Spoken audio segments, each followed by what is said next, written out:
t'aime tellement qu'il est prêt à tout pour établir une relation avec toi et que tu puisses à nouveau faire. Eh mec, je viens de regarder tes vidéos là. Et t'as fumé quoi avant de les tourner? Tu racontes n'importe quoi. Comment ça? Tu dis que nous sommes créés pour avoir une relation avec notre créateur et que Dieu est prêt à tout pour réparer la connexion avec nous. Oui, et il est où le problème? Mais tu réfléchis un peu à ce que tu racontes? Comment tu veux que j'ai une relation avec quelqu'un que je ne vois pas, que je n'entends pas et que je ne peux pas toucher? Oui, j'avoue, vu comme ça paraît pas évident. Mais difficile veut pas dire impossible. Pas impossible? En gros, tu me dis d'avoir une relation avec un fantôme et tu me dis pas impossible? Attends. Avoir une relation avec quelqu'un que tu ne vois pas, que tu n'entends pas, que tu ne peux pas toucher directement, aujourd'hui ça s'appelle Facebook. On est quand même dans l'ère des relations virtuelles. Ok, tu marques un point. Mais au moins sur Facebook, je peux lire les posts de mes amis virtuels. Mais là aussi tu peux. Comment ça? Dieu aussi a publié des posts.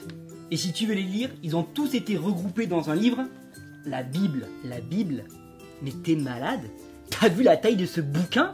Tu crois vraiment que je vais lire tout ça? Attends, t'aballes pas. La Bible, c'est pas un livre comme les autres. Première nouvelle. Déjà, ce n'est pas juste un livre, mais c'est un regroupement de livres. Ah bon? Alors pourquoi on ne dit pas les Bibles dans ce cas-là? Parce que le mot Bible vient du grec biblia, qui est déjà un pluriel. Punaise, tu te la pètes trop avec ton grec là. En plus, tu me donnes faim. Donc la Bible est un regroupement de livres considérés chez les chrétiens comme étant inspirés de Dieu. On l'appelle aussi la parole de Dieu, parce qu'au travers d'elle, Dieu parle directement à l'homme et donc à toi. Ouais. Ce qui veut dire que tu ne lis pas la Bible comme un autre livre, comme tu lirais un roman ou un autre bouquin. Tu n'es pas obligé de commencer au début. C'est nouveau ça. Donc je peux commencer de n'importe où. Ouais. Et tu n'es même pas obligé de la lire en un seul week-end. Ça risquait pas d'arriver. Il est même conseillé de prendre son temps pour la lire. Tu m'étonnes, John. Maintenant, il y a des livres qui sont plus faciles que d'autres dans la Bible. Par exemple, si tu prends les psaumes, si tu prends le livre de Marc, de Luc. D'ailleurs, regarde, hop, tu prends le livre de Marc, regarde comme il est petit.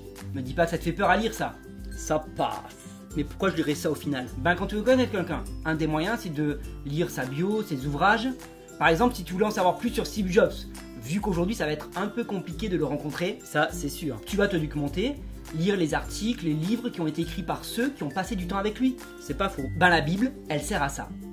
Puisqu'elle a été écrite par des gens qui ont rencontré Dieu. Tu veux dire des gens qui l'ont vraiment rencontré?